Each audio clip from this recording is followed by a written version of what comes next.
احمده ونصلي على رسوله الكريم اما بعد فاعوذ بالله من الشيطان الرجيم بسم الله الرحمن الرحيم رب اشرح لي صدري ويسر لي امري واحلل عقدة من لساني يفقهوا قولي۔ السلام علیکم ورحمۃ اللہ وبرکاتہ۔ کہ ایمان کس طرح انسان کی پوری شخصیت کو ایک نئے رنگ میں ڈھال دیتا ہے۔ ہمیں حکم دیا گیا کہ ہم رمضان کے روزے بھی ایمان کے ساتھ رکھیں، ہم قیام بھی ایمان کے ساتھ کریں، ہم لیلۃ القدر کا قیام بھی ایمان کے ساتھ کریں۔ تو ایمان حقیقت میں جب کسی دل میں داخل ہو جاتا ہے تو پھر لازمی طور پر اس شخص کا تعلق اپنے رب کے ساتھ بھی بہترین ہو جاتا ہے، اپنے ساتھ کے انسانوں کے ساتھ بھی بہترین ہو جاتا ہے۔ وہ ایک حساس انسان بن جاتا ہے جس کے دل میں دوسروں کے لیے درد ہوتا ہے، اور اس حدیث کے مطابق کہ خدا کی قسم تم میں سے کوئی شخص اس وقت تک مومن نہیں ہو سکتا جب تک کہ دوسرے کے لیے وہ پسند نہ کرے جو وہ اپنے لیے کرتا ہے۔ تو گویا جس چیز سے وہ خود تکلیف محسوس کرتا ہے وہ دوسروں کے لیے بھی اس تکلیف کو دور کرنے کا ذریعہ بن جاتا ہے۔ اس طرح نہ صرف یہ کہ انسانوں بلکہ حیوانوں اور باقی مخلوق کے ساتھ بھی اس کا رویہ بہترین ہو جاتا ہے، کیونکہ وہ یہ سب کچھ اپنے خالق، اپنے مالک، اپنے رب کی خاطر کر رہا ہوتا ہے۔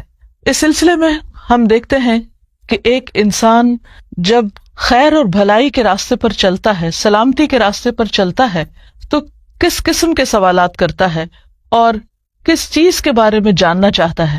ایک روایت میں آتا ہے، ابو ہریرہ رضی اللہ عنہ سے مروی ہے، کہتے ہیں کہ میں نے کہا یا نبی اللہ، اے اللہ کے نبی صلی اللہ علیہ وسلم، مجھے کوئی ایسی بات بتائیے جس سے میں فائدہ اٹھاؤں۔ رسول اللہ صلی اللہ علیہ وسلم نے فرمایا، مسلمانوں کے راستے سے تکلیف دینے والی چیز کو ہٹا دو۔ یعنی نیکی کے تو بہت سے کام ہیں، لیکن آپ صلی اللہ علیہ وسلم نے ابو ہریرہ کی اس دلچسپی پر کہ وہ کوئی اچھی بات جاننا چاہ رہے تھے، آپ نے ان کو بہت ہی کام کی اور فائدے کی بات بتائی۔ یہ ایک ایسی تعلیم ہے، ایسی سنت ہے، اگر آج ہم اس کو زندہ کریں اور ہم میں سے ہر صاحب ایمان شخص اپنے ایمان کا ثبوت دیتے ہوئے لوگوں کے راستوں کو ان کے لیے کھلا کر دے اور ان سے اذیت والی چیزیں ہٹا دے، تو میں سمجھتی ہوں کہ پورے معاشرے میں امن پیدا ہو جائے۔ آج ہم دیکھتے ہیں کہ سڑکوں پر ٹریفک کا کتنا ہجوم ہے۔ بعض اوقات ہم دوسرے کو اس کا حق نہیں دیتے، راستہ نہیں دیتے، غلط جگہ گاڑی پارک کر دیتے ہیں، غلط جگہ پر گاڑی روک دیتے ہیں، بعض اوقات عین بیچ راستے کے ڈرائیورز اتر کر لڑائی جھگڑا شروع کر دیتے ہیں۔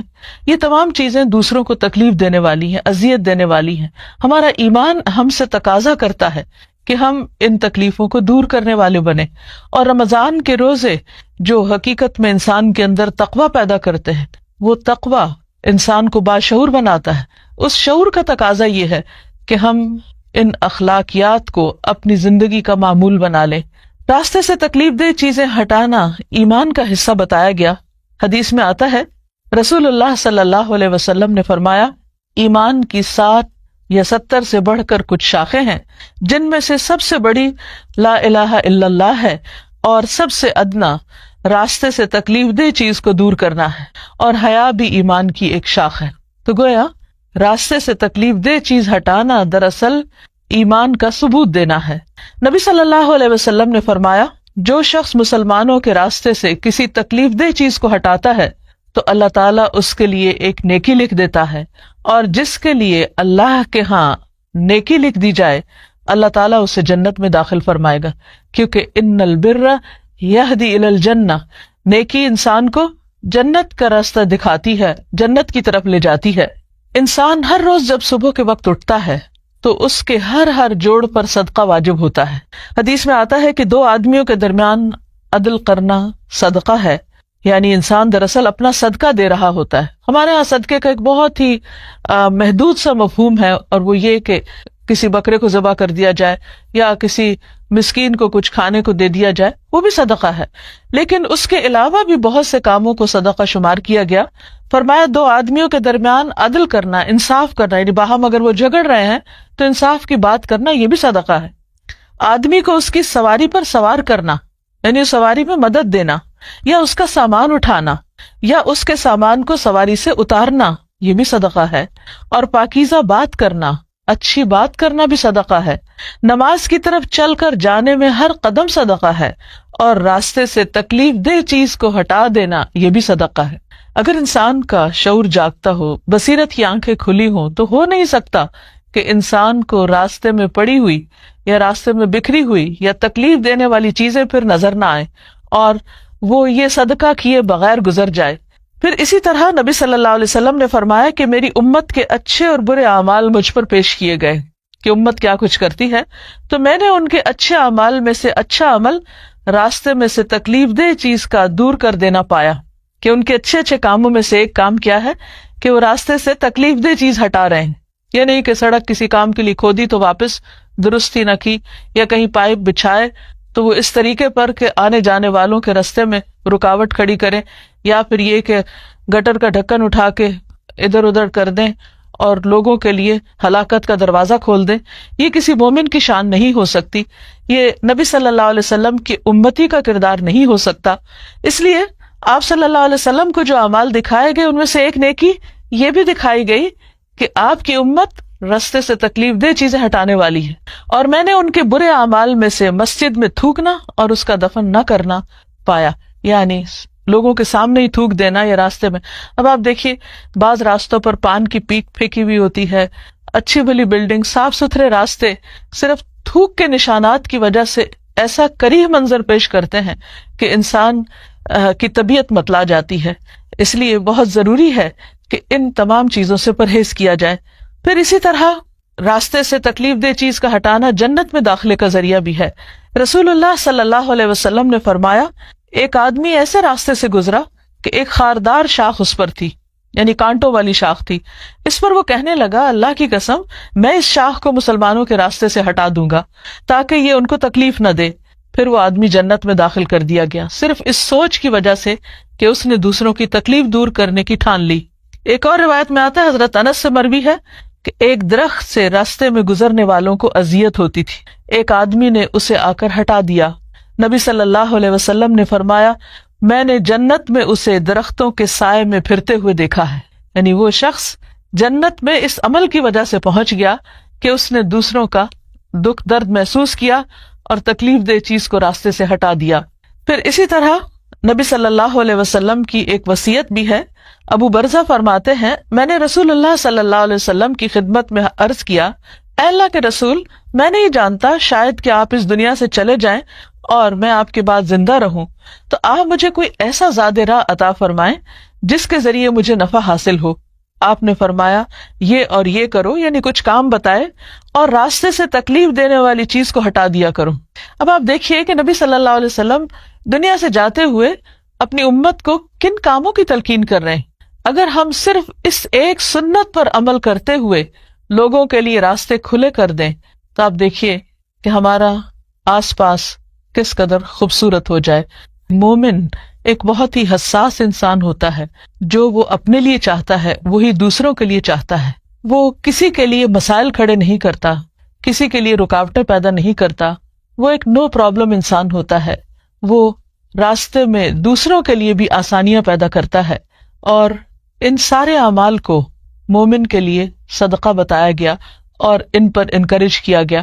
نبی صلی اللہ علیہ وسلم کی ایک حدیث سے بھی ہمیں پتہ چلتا ہے، ابو ذر رضی اللہ عنہ سے مروی ہے کہ نبی صلی اللہ علیہ وسلم نے فرمایا، تم میں سے ہر ایک کے ہر عضو پر صبح کے وقت صدقہ لازم ہوتا ہے۔ میں نے کہا، اے اللہ کے رسول صلی اللہ علیہ وسلم، میں کیسے صدقہ کروں جبکہ میرے پاس مال نہیں ہے؟ آپ صلی اللہ علیہ وسلم نے فرمایا، سبحان اللہ، الحمد للہ، لا الہ الا اللہ، استغفر اللہ کہنا صدقہ ہے۔ امر بالمعروف بھی صدقہ ہے، نہی عن المنکر بھی صدقہ ہے، یعنی کسی کو اچھی بات کا حکم دینا، اس کو اچھے راستے پہ لگانا اور برائی سے روکنا۔ لوگوں کے راستے سے کانٹا، ہڈی اور پتھر ہٹا دو۔ یہاں نبی صلی اللہ علیہ وسلم راستے میں تکلیف دینے والی چیزوں کا نام بھی لے رہے ہیں۔ نابینا کو راستہ دکھا دو، گنگے بہرے کو بات سمجھا دو، کسی ضرورت مند کو اس جگہ کی رہنمائی کر دو جہاں سے اس کی ضرورت پوری ہونے کا تمہیں علم ہو، اپنی پنڈلیوں سے دوڑ کر کسی مظلوم اور فریاد رس کی مدد کر دو، اپنے ہاتھوں کی طاقت سے کسی کمزور کو بلند کر دو۔ یہ سب تمہاری طرف سے اپنی ذات پر صدقہ کے دروازے ہیں، یعنی ان تمام اعمال کا فائدہ خود تمہیں کو ہوگا۔ اس میں آپ دیکھیے کہ انسان کو کچھ خرچ کرنے کی ضرورت نہیں، اس کے لیے شرط نہیں کہ وہ مالدار ہو۔ یہ وہ صدقات ہیں، یہ صدقے کی وہ قسمیں ہیں جو ہر شخص صدقہ کر سکتا ہے، جس کے لیے کسی کے پاس جانے کی ضرورت نہیں، کچھ زیادہ تردد کی ضرورت نہیں، بس صرف ایک جاگتے دل اور بصیرت کی ضرورت ہے، آنکھیں کھول کر چلنے کی ضرورت ہے، دوسروں کے لیے درد دل رکھنے کی ضرورت ہے، اور جس کے اندر ایسا دل ہوگا اس کو ایسے صدقات کرنے کے بے پناہ مواقع میسر آئیں گے۔ اسی طرح ہم دیکھتے ہیں کہ بعض اوقات کچھ لوگ راستوں پر بیٹھ کر گفتگو کرتے رہتے ہیں اور آنے جانے والوں کو ان سے تکلیف پہنچتی۔ ایک موقع پر نبی صلی اللہ علیہ وسلم نے صحابہ کو اس بات سے منع فرمایا کہ تم راستوں پر مت بیٹھا کرو۔ لوگوں نے عرض کیا ہمارے لیے اس کے سوا کوئی چارہ کار نہیں، یعنی ہمارے بیٹھنے کی کوئی اور جگہ نہیں، ہم وہیں بیٹھتے ہیں اور باتیں کرتے ہیں۔ تو آپ صلی اللہ علیہ وسلم نے فرمایا جب تم وہاں بیٹھنے پر مجبور ہو تو راستے کو اس کا حق دو۔ لوگوں نے عرض کیا راستے کا حق کیا ہے؟ فرمایا نگاہیں نیچی رکھنا، ایذا رسانی سے رکنا، یعنی کسی کو کسی قسم کی تکلیف نہ دینا، مثلا کوئی آواز کس کے یا کسی کا مذاق اڑا کے یا کسی کو ڈرا کے، یعنی اپنی ذات سے کسی بھی قسم کی کوئی تکلیف دوسروں کو مت دینا۔ سلام کا جواب دینا، یعنی راہ چلتے ہوئے لوگ اگر تمہیں سلام کریں تو ان کے سلام کا جواب بھی، اچھی باتوں کا حکم دینا اور بری باتوں سے روکنا۔ پھر اسی طرح یہ ہے کہ اگر راستے میں کوئی ایسا شخص ہو کہ جو بھٹک رہا ہو، جس کو راستہ کا علم نہ ہو، بعض اوقات لوگ اپنے گھر سے نکلتے ہیں ایڈریس لینا بھول جاتے ہیں، پوچھتے پوچھاتے منزل پہ پہنچتے ہیں، ان کو راستہ سمجھانا بعض اوقات مشکل ہوتا ہے اور بہت پیشنس کا کام ہوتا ہے، تو ان لوگوں کی مدد کی جائے۔ پھر اسی طرح یہ ہے کہ راستے میں اللہ کا ذکر بھی کیا جائے۔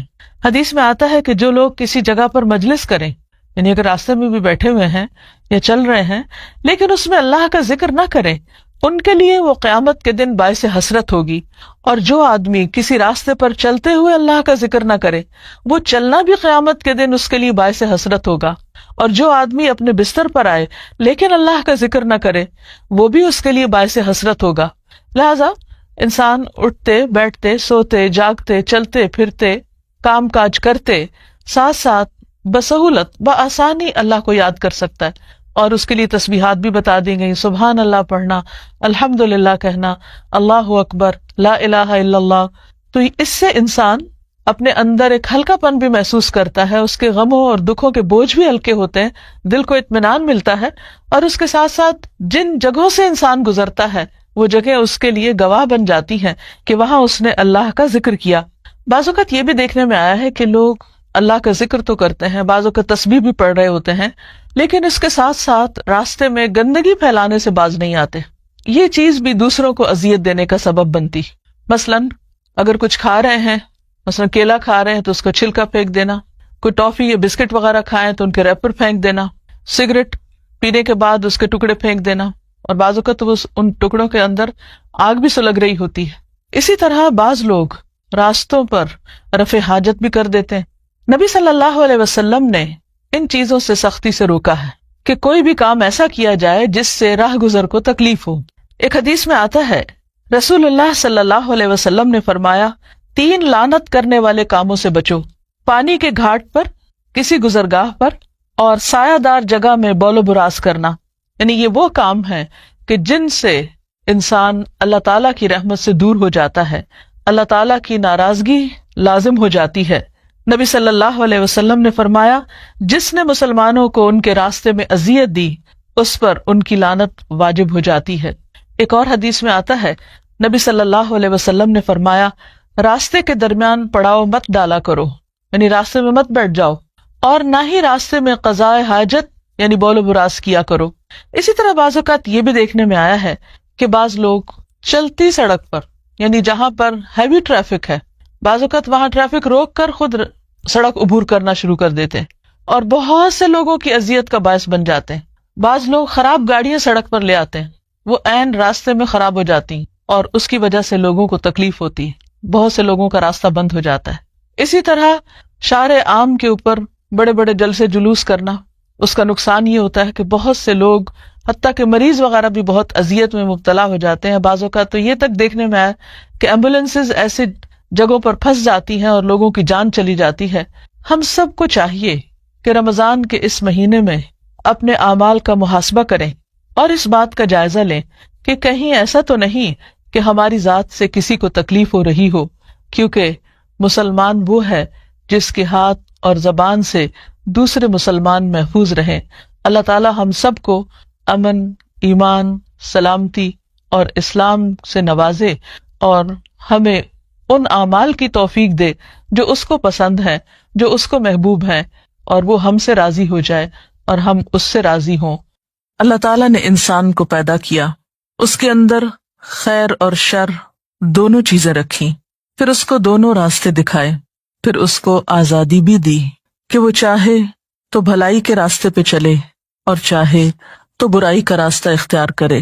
انسان کو اللہ تعالیٰ نے جس راستے کے لیے پسند کیا وہ خیر و بھلائی کا راستہ ہے، اور اس راستے پہ چلانے کے لیے ہر دور میں پیغمبر بھیجے. سب سے پہلے انسان حضرت آدم علیہ السلام ایک پیغمبر بھی تھے. جب وہ دنیا میں بھیجے جا رہے تھے تو اس وقت اللہ تعالیٰ نے فرمایا فَإِمَّا يَأْتِيَنَّكُم مِّنِّي هُدًى فَمَن تَبِعَ هُدَايَ فَلَا خَوْفٌ عَلَيْهِمْ وَلَا هُمْ يَحْزَنُونَ کہ اگر میری طرف سے تمہارے پاس کوئی ہدایت آئے تو جو میری ہدایت کی پیروی کرے گا اس کے لیے نہ خوف ہوگا نہ غم ہوگا. تو گویا خوف اور غم کے علاج کے لیے انسان کو جو نسخہ بتایا گیا وہ اللہ تعالیٰ کی طرف سے آئی ہوئی ہدایت کی پیروی کرنا، یا دوسرے لفظوں میں زندگی گزارنے کا وہ طریقہ اختیار کرنا جو اللہ تعالیٰ کی مرضی کے مطابق ہو. لیکن انسان اس کے لیے اس دنیا میں آنے کے بعد بہت سی آزمائشیں بھی ہیں. انسان کے ساتھ اس کا نفس بھی ہے، شیطان بھی ہے. پھر بسا اوقات انسان کا ماحول بھی ایسا ہوتا ہے کہ جس کے دباؤ میں آ کر انسان اللہ تعالیٰ کا راستہ چھوڑ کر یا اس کی مرضی اور رضا کا راستہ چھوڑ کر اللہ تعالیٰ کی نافرمانی کا راستہ اختیار کر لیتا ہے. ایسا کرنا اس کے لیے نہ دنیا میں فائدے کا باعث ہوتا ہے اور نہ ہی آخرت میں.